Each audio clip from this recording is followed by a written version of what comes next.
ತಾಲೂಕಿನ ಕರ್ನಾಟಕ ರಾಜ್ಯ ಪೊಲೀಸ್ ತರಬೇತಿ ಶಾಲೆ ವತಿಯಿಂದ 68ನೇ ತಂಡದ ನಾಗರಿಕ ಪೊಲೀಸ್ ಕಾನ್ಸ್ಟೇಬಲ್ ಪ್ರಶಿಕ್ಷಣಾರ್ಥಿಗಳ ನಿರ್ಗಮನ ಪಥಸಂಚಲನವನ್ನು ತರಬೇತಿ ಶಾಲೆಯ ಮುಖ್ಯ ಕವಾಯತು ಮೈದಾನದಲ್ಲಿ ಬೆಂಗಳೂರಿನ ತರಬೇತಿಯ ಹೆಚ್ಚುವರಿ ಪೊಲೀಸ್ ಮಹಾನಿರ್ದೇಶಕ ಅಲೋಕ್ ಕುಮಾರ್ ಅವರು ಮುಖ್ಯ ಅತಿಥಿಗಳಾಗಿ ಭಾಗವಹಿಸಿ ಬಹುಮಾನ ವಿತರಣೆ ಮಾಡಿ ಮಾತನಾಡಿದರು.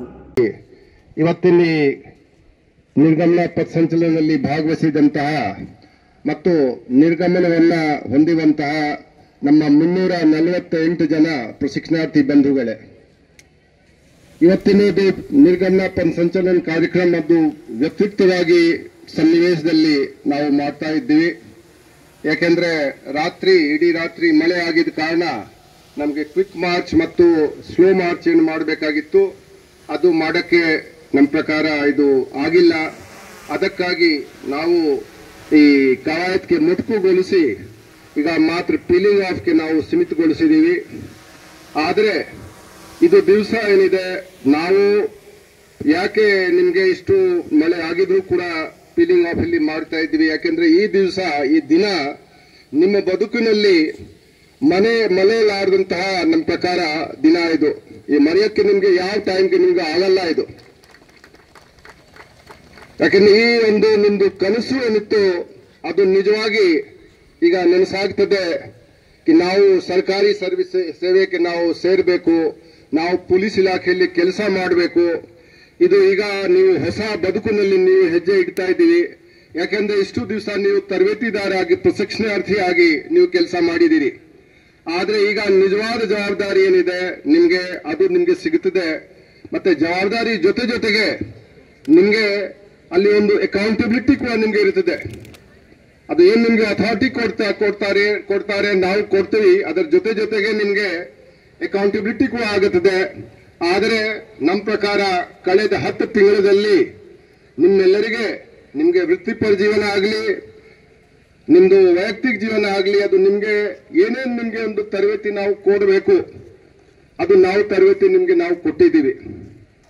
ಈಗಲೇ ನಮ್ಮ ಕುಮಾರ್ ಅವರು ವಿಸ್ತಾರವಾಗಿ ಅವರು ಹೇಳಿದ್ರಕ್ಕೆ ಯಾವ ತರಬೇತಿ ಅವರು ಒಳಾಂಗಣದಲ್ಲಿ ಮತ್ತೆ ಹೊರಾಂಗಣದಲ್ಲಿ ಅವರು ಕೊಟ್ಟಿದ್ದಾರೆ. ಆದರೆ ನಾವು ವಿಶೇಷವಾಗಿ ಈಗಿನ ಕಾಲದಲ್ಲಿ ಈ ಸೈಬರ್ ಅಪರಾಧ ಬಗ್ಗೆ, ಸೈಬರ್ ಸಿಕ್ಯೂರಿಟಿ ಬಗ್ಗೆ, ಆರ್ಟಿಫಿಷಿಯಲ್ ಇಂಟೆಲಿಜೆನ್ಸ್ ಬಗ್ಗೆ, ಸೋಷಿಯಲ್ ಮೀಡಿಯಾ ಬಗ್ಗೆ ಈ ಮನೆ ಮಾತು ಆಗಿದೆ. ಈ ಜನಕ್ಕೆ ಮೊದಲೇ ಗೊತ್ತಿರಲಿಲ್ಲ. ಎಲ್ಲರಿಗೆ ಈಗ ಫೇಸ್ಬುಕ್ ಇದು ಅವರು 10ನೇ ತರಗತಿ ಪಾಸ್ ಆಗಲಿ ಫೇಲ್ ಆಗಲಿ, ಆದ್ರೆ ಎಲ್ಲರೂ ಇನ್ಸ್ಟಾಗ್ರಾಮ್, ಫೇಸ್ಬುಕ್, ವಾಟ್ಸ್ಆಪ್ ಅದು ಎಲ್ಲರೂ ಯೂಸ್ ಮಾಡ್ತಾರೆ. ಈಗ ಯಾರು ನಾವು ನೋಡ್ತೀವಿ, ಯಾರು ತರಕಾರಿ ಮಾರಾಟ ಮಾಡೋರು ಕೂಡ ಅವರು ಈಗ ಮೊಬೈಲ್ ಯೂಸ್ ಮಾಡ್ತಾರೆ. ಫೋನ್ ಪೇ, UPI ಎಲ್ಲರಿಗೆ ಇದು ಮನೆ ಮಾತು ಆಗಿದೆ. ಅದಕ್ಕಾಗಿ ವಿಶೇಷವಾಗಿ ನಾವು ನಿಮ್ಗೆ ಸೈಬರ್ ಸಿಕ್ಯೂರಿಟಿ, ಸೈಬರ್ ಕ್ರೈಮ್, ಹೊಸ ಕ್ರೈಮ್ಗಳು, ಅಪರಾಧಗಳು, ಈಗ ಜನ ಡಿಜಿಟಲ್ ಅರೆಸ್ಟ್ ಬಗ್ಗೆ ಬಹಳ ಮಾತಾಡ್ತಾರೆ. ಇದು ಪದೇ ನೀವು ಕೂಡ ಕೇಳ್ತಿರ್ಬೇಕು. ಯಾರ್ದು ವಿಶೇಷವಾಗಿ ಸೀನಿಯರ್ ಸಿಟಿಜನ್ಗೆ, ಯಾರಿಗೆ ವಯಸ್ಸಾಗಿರುತ್ತದೆ ಅವ್ರಿಗೆ ಒಂದು ಮಾಡೋದು, ಯಾರ್ದೊಂದು ಪೊಲೀಸ್ ಆಫೀಸರ್ದು ಫೋಟೋ ಅಲ್ಲಿ ಬರುತ್ತೆ ನಿಮ್ಮ ಮೊಬೈಲ್ಗೆ. ಆ ನಂತರ ನಿಮ್ಗೆ ಹೇಳ್ತಾರೆ ನೋಡಿ ನಿಮ್ಮ ಮೇಲೆ ನಿಮ್ಮ ಇದು ಮೊಬೈಲ್ ಇಂದ ಒಂದು ಯಾವ್ದು ಅಶ್ಲೀಲವಾಗಿ ಚಿತ್ರ ನೀವು ಇದು ಕಲಿಸಿದಿರಿ, ಅದಕ್ಕಾಗಿ ನಿಮ್ಮ ಮೇಲೆ ಆಕ್ಷನ್ ಆಗಿದೆ. ಅಥವಾ ಹೇಳ್ತಾರೆ ಇಲ್ಲ ನೋಡಿ ಯಾರು ನೀವು NDPS ನೀವು ಏನಾದ್ರೂ ತರಿಸ್ಕೊಂಡಿದ್ದೀರಿ, ದುಡ್ಡು ಹಾಕಿದಿರಿ, ಅದಕ್ಕಾಗಿ ನಿಮ್ಗೆ ಏನಾದ್ರೂ ನಿಮ್ಮ ಮೇಲೆ ಆಕ್ಷನ್ ತಗೊಳ್ಬೇಕಾಗತ್ತೆ. ಅಥವಾ ಬೇರೆ ಏನಾದ್ರೂ ಸುಮ್ಮನೆ ನಿಮ್ಮ ಮೇಲೆ ಯಾವ್ದು ಒಂದು ಅಪಾದನೆ ಅವರು ಮಾಡಿ ಆ ನಂತರ ನಿಮ್ಗೆ ಹೆದರ್ಸ್ಬಿಡ್ತಾರೆ, ಆ ನಂತರ ನಿಮ್ಗೆ ಗಾಬರಿ ಆಗ್ಬರುತ್ತೆ. ಅದಕ್ಕೆ ನಾವು ಇನ್ವೆಸ್ಟ್ಮೆಂಟ್ ಫ್ರಾಡ್ ಬಗ್ಗೆ, ಬೇರೆ ಆನ್ಲೈನ್ ಫ್ರಾಡ್ ಬಗ್ಗೆ, ಲೋನ್ ಆಪ್ ಫ್ರಾಡ್ ಬಗ್ಗೆ, ಮತ್ತೆ ಈ ಬೇರೆ ಹಳೆ ಫಿಶಿಂಗ್ ಇದೆ, ವಿಶಿಂಗ್ ಇದೆ, ಸ್ಮಿಸಿಂಗ್ ಇದೆ, ಎಲ್ಲ ನಿಮ್ಗೆ ನಮ್ಮವರೆಲ್ಲ ಸರಿಯಾದಿಂದ ಹೇಳಿದ್ದಾರೆ. ಅದರ ಜೊತೆಗೆ ಆರ್ಟಿಫಿಷಿಯಲ್ ಇಂಟೆಲಿಜೆನ್ಸ್ ಈಗ ಏನಿದೆ, ಡೀಪ್ ಫೇಕ್ ಆಡಿಯೋಗಳು, ಡೀಪ್ ಫೇಕ್ ವಿಡಿಯೋಗಳು. ಈಗ ರಾಜ್ಕುಮಾರ್ ಅವರದು, ನಮ್ಮ ಕನ್ನಡ ಕಣ್ಮಣಿ ರಾಜ್ಕುಮಾರ್ ಅವರದು ಧ್ವನಿ ಈಗ ಸೃಷ್ಟಿ ಮಾಡಕ್ಕೆ ಸಿಂಥೆಟಿಕ್ ವಾಯ್ಸ್ ಅದು ಕ್ರಿಯೇಟ್ ಮಾಡಬಹುದು ಡೀಪ್ ಫೇಕ್ ಇದು ಆಡಿಯೋ ಇಂದ. ನಿಮ್ಗೆ ಗೊತ್ತಾಗಲ್ಲ ಇದು ಯಾರೋ ಬೇರೆನವರದು ವಾಯ್ಸ್ ಇದೆ. ನಾವೇ ಒಂದು ದಿವಸ ನಾನು ಓಡ್ತಾ ಇದ್ದಕ್ಕೊಂದು ಬಹಳ ಒಂದು ಪ್ರಚಲಿತವಾದ ಹಾಡು ಒಂದು ಆಯ್ತು, ಸಯ್ಯಾರಾ ಮೂವಿದು. ಈ ಸಯ್ಯಾರಾ ತೂ ತೋ ರೂಠಾ ನಹೀ ಹೈ ಮೌಸಮ್ ಜೋ ಹಸಾ ರೂಠಾ ಆತಿ ಒಂದು ಹಾಡಿತ್ತು. ಅದು ಯಾರು ಕಿಶೋರ್ ಕುಮಾರ್ ಧ್ವನಿಯಲ್ಲಿ, ಲತಾ ಮಂಗೇಶ್ಕರ್ ಧ್ವನಿಯಲ್ಲಿ ಸೃಷ್ಟಿ ಮಾಡ್ತಾ ಇದ್ದಾರೆ. ಈಗ ಈ ರೀತಿ ಹೊಸಕಿ ನಾವು ಪರಿಕಲ್ಪನೆ ಮಾಡ್ಲಿಕ್ಕೆ ಆಗ್ತಿರ್ಲಿಲ್ಲ. ಜನ ಏನ್ ಮಾಡ್ತಾರೆ, ಒಂದು ಇಂಗ್ಲೆಂಡ್ ನಲ್ಲಿ ಒಂದು ಫ್ರಾಡ್ ಕೇಸ್ ಆಯ್ತು. ಏನ್ ಫ್ರಾಡ್ ಕೇಸ್ ಆಗಿದೆ, ಆ ಕಂಪನಿದು ಸಿಒದು ವಾಯ್ಸ್ ಅವ್ರದ್ದು ಮಾಡಿಕೊಂಡು ಅವರು ಹೇಳಿದ್ರಕ್ಕಿಲ್ಲ 3 ಮಿಲಿಯನ್ ಪೌಂಡ್ ಸ್ವಲ್ಪ ನೀವು ಟ್ರಾನ್ಸ್ಫರ್ ಮಾಡ್ಕೊಳ್ಳಿ ಬೇಗ, ಬಹಳ ಒಂದು ಡೀಲ್ ನಾವು ಮಾಡ್ತಾ ಇದೀವಿ. ಅವ್ರಿಗೆಲ್ಲ ಅವ್ರದ್ದು ಓನರ್ ಸಿಒ ಮಾತಾಡ್ತಾ ಇದ್ದಾರೆ. ತಕ್ಷಣ 3 ಮಿಲಿಯನ್ ಪೌಂಡ್ ಅವರು ಟ್ರಾನ್ಸ್ಫರ್ ಮಾಡಿಬಿಟ್ರು. ಅಲ್ಲ ದುಡ್ಡು ಹೋಯ್ತು. ನಂತರ ಗೊತ್ತಾಯ್ತು ಅವ್ರ ಧ್ವನಿ ಇರಲಿಲ್ಲ. ಅದು ಯಾರು ಕ್ಲೋನ್ ಮಾಡಿಕೊಂಡು ಈ ರೀತಿ ಅವರು ಮಾಡಿಬಿಟ್ಟಿದ್ದಾರೆ. ಡೀಪ್ ಫೇಕ್ ಅದು ಆಡಿಯೋ ಕ್ರಿಯೇಟ್ ಮಾಡಿಕೊಂಡು ಈ ರೀತಿ ಮಾಡಿದ್ದಾರೆ. ಈ ರೀತಿ ಎಲ್ಲ ವಿಷಯಗಳ ಬಗ್ಗೆ ಕೂಡ ನಿಮ್ಗೆ ನಾವು ತರಬೇತಿ ನಾವು ನೀಡಿದೀವಿ. ಅದರ ಜೊತೆಗೆ ನಾವು ಹೇಳ್ಬಹುದು ರೇಡಿಯೋ ಆಕ್ಟಿವ್ ಮೆಟೀರಿಯಲ್ ಗೆ ಹ್ಯಾಂಡ್ಲಿಂಗ್ ಹೇಗೆ ಮಾಡಬೇಕು, ನಿಷ್ಠೆಯಿಂದ ಇರುತ್ತಾ ಜನಸ್ನೇಹಿ ಆರಕ್ಷಕನಾಗಿ ನನ್ನ ಕರ್ತವ್ಯವನ್ನು ನಿರ್ವಹಿಸುವಲ್ಲಿ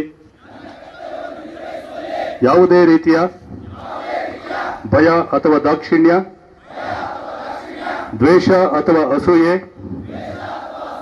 ದುರಾಲೋಚನೆ, ಮತೀಯ, ರಾಜಕೀಯ ಅಥವಾ ಇತರೆ ಪ್ರಭಾವಗಳಿಗೆ ಒಳಗಾಗದೇ ಇರುವವನಾಗಿ ನಾನು ಸಾರ್ವಜನಿಕ ಶಾಸನ, ಸಾರ್ವಜನಿಕರ ರಕ್ಷಣೆ, ಪ್ರಾಣ ಹಾಗೂ ಆಸ್ತಿಗಳ ಸುಭದ್ರತೆಗಾಗಿ ಶಕ್ತಿ ಮೀರಿ ಪ್ರಯತ್ನಿಸುವ ಮೂಲಕ ನ್ಯಾಯಸಮ್ಮತ, ಹಿತಕರ ಮತ್ತು ಶಾಂತಿಯುತವಾದ ಸಾಮಾಜಿಕ ವ್ಯವಸ್ಥೆಯ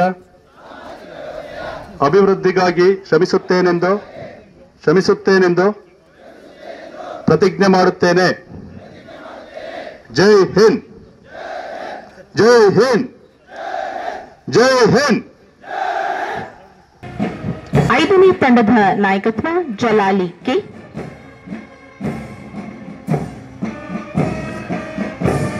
6ನೇ ತಂಡದ ನಾಯಕತ್ವ ಶ್ರೀಯುತ ಶಿವರಾಜ್ ಜಿಎಂ. ಬ್ಯಾಂಡ್ ತಂಡದವರು ಮುಖ್ಯ ಅತಿಥಿಗಳಿಗೆ ಗೌರವವಂದನೆಯನ್ನ ಸಲ್ಲಿಸುತ್ತಿದ್ದಾರೆ.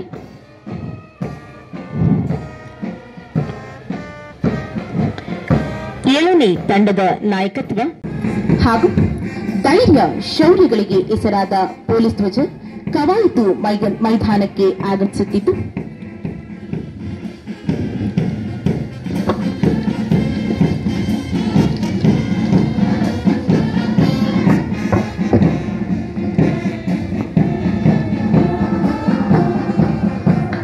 ರಾಷ್ಟ್ರ ಧ್ವಜಧಾರಿಯಾಗಿ ಕಿರಣ್ ಕೆ ಹಾಗೂ ಪೊಲೀಸ್ ಧ್ವಜಧಾರಿಯಾಗಿ ಪರಮೇಶ್ ಬಿಆರ್, ವಿಶ್ವನಾಥ್ ಯೋಗೇಶ್, ವಿಶ್ವನಾಥ್ ಲಮಾಣಿ, ವಸಂತ್ ನಾಯಕ್ ಬಿ ಅವರ ನೇತೃತ್ವದಲ್ಲಿ ಕವಾಯಿತು ಮೈದಾನಕ್ಕೆ ಪೊಲೀಸ್ ಧ್ವಜ ಹಾಗೂ ರಾಷ್ಟ್ರ ಧ್ವಜಗಳ ಆಗಮನವಾಗಿದೆ. ಇದೀಗ ರಾಷ್ಟ್ರಗೀತೆಯ ಹಿನ್ನೆಲೆಯನ್ನ ನುಡಿಸಲಾಗುತ್ತದೆ. ಸಮಸ್ತರು ಎದ್ದು ನಿಲ್ಲಬೇಕಾದ ವಿನಂತಿ ಹಾಗೂ ಸಮವಸ್ತ್ರ ಧಾರಿ ಸಲ್ಯೂಟ್ ಮಾಡಬೇಕಾಗಿ ವಿನಂತಿ.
ಇದೀಗ ಕವಾಯಿತು ಮೈದಾನದಿಂದ ರಾಷ್ಟ್ರಧ್ವಜ ಹಾಗೂ ಪೊಲೀಸ್ ಧ್ವಜಗಳ ನಿರ್ಗಮನ.